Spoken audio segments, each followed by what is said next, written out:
All right, guys, welcome back. This is my very first video tutorial on anything having to do with music, and we're going to start right at the very beginning. For those of you who are either new to choir or it's been a really long time since you've done anything music related and you just need a refresher on the things that you need to know when you are trying to learn to read music. Before we even start looking at the musical aspect of music, as far as like singing and all the notes and stuff, we have to look at the parts of the staff.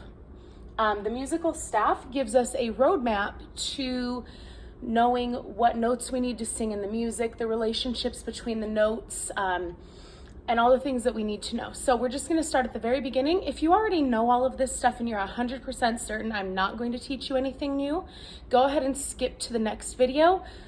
This is one of those things that you get to do while you're doing your asynchronous learning. So you can kind of work at your own pace on this. And as always, if you have any questions, feel free to contact me. So when we're looking at a staff, we have two clefs that we look at. We have the treble clef, which is usually for higher voices. It's all pretty. Sometimes it's called the G clef. And that is because the swirly part of it here circles around the note G, but we'll get into that later.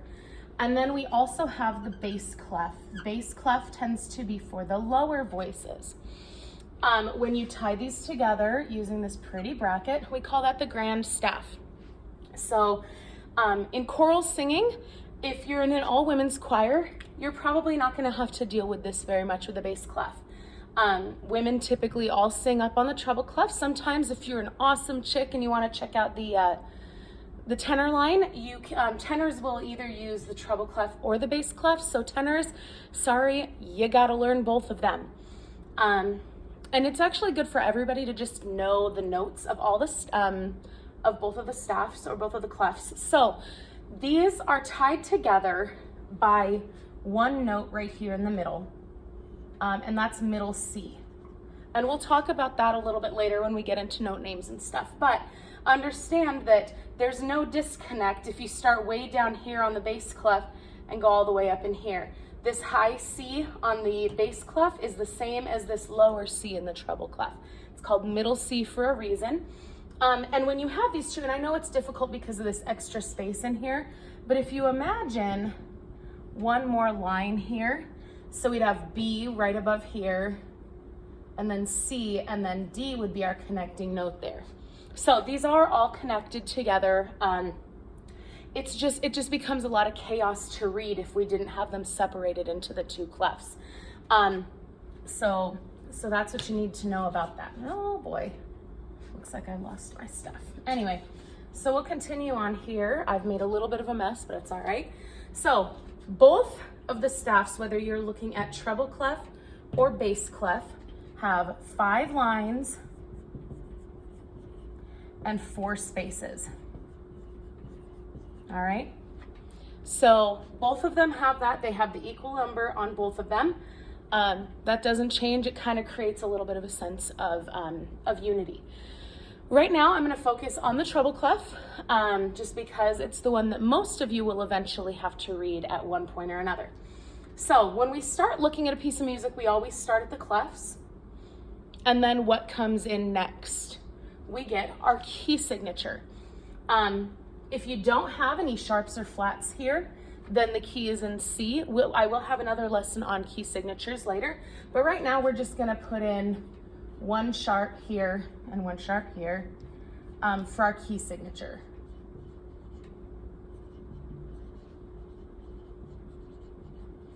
Key signatures are really helpful when you're looking at the piano, when you're looking at the white notes, the white keys and the black keys.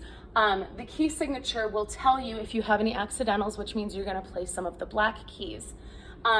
In vocal music, it just kind of helps us establish the key so that we know where do is, and that's another thing that we'll come into a little bit later.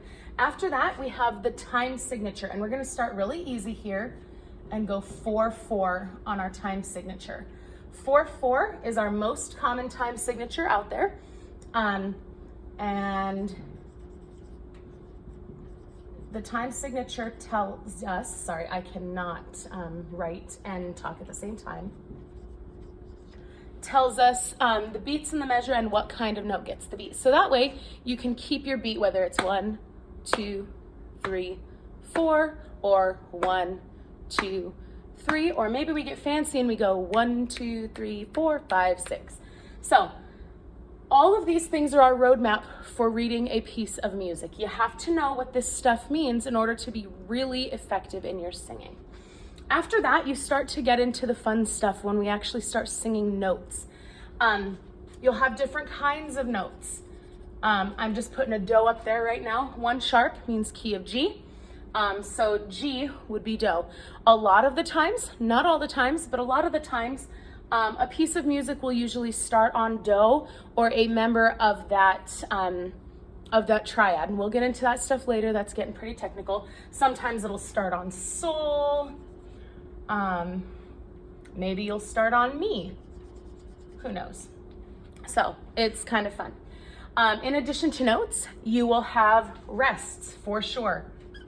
Notes and rests all have different values. That'll be one of our upcoming lessons, is looking at those note values, so you know how many beats to give everything.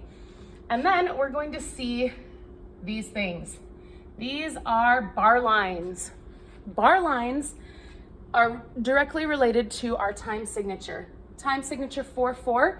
In between these 2 bar lines, you are going to have 4 beats, whether it's made up like this, or maybe we have 2 eighth notes, which equal 1 beat, however that works. At the end of a piece of music, you'll see a double bar line. One of the lines will be thinner than the other, the one facing inside. And this symbol tells us that this is the end of a piece of music. So we've got notes, rests, bar lines or measure lines, and then a double bar line that lets us know that the piece is over. If you know these basics, you can figure out just about anything you need to know about a piece of music. All of the beats, notes, rest lines and stuff, same thing on the bass clef. You'll notice that the sharp is in a different place on here, and that is, you'll learn more about that as we get into note names in one of our next lessons. I hope this was helpful. If you have any questions about this, please feel free to email me, catch me during office hours on WebEx, ask during one of our live meetings that we're gonna be having. No question is a dumb question when it comes to learning all of this stuff. It's gonna make you a stronger musician.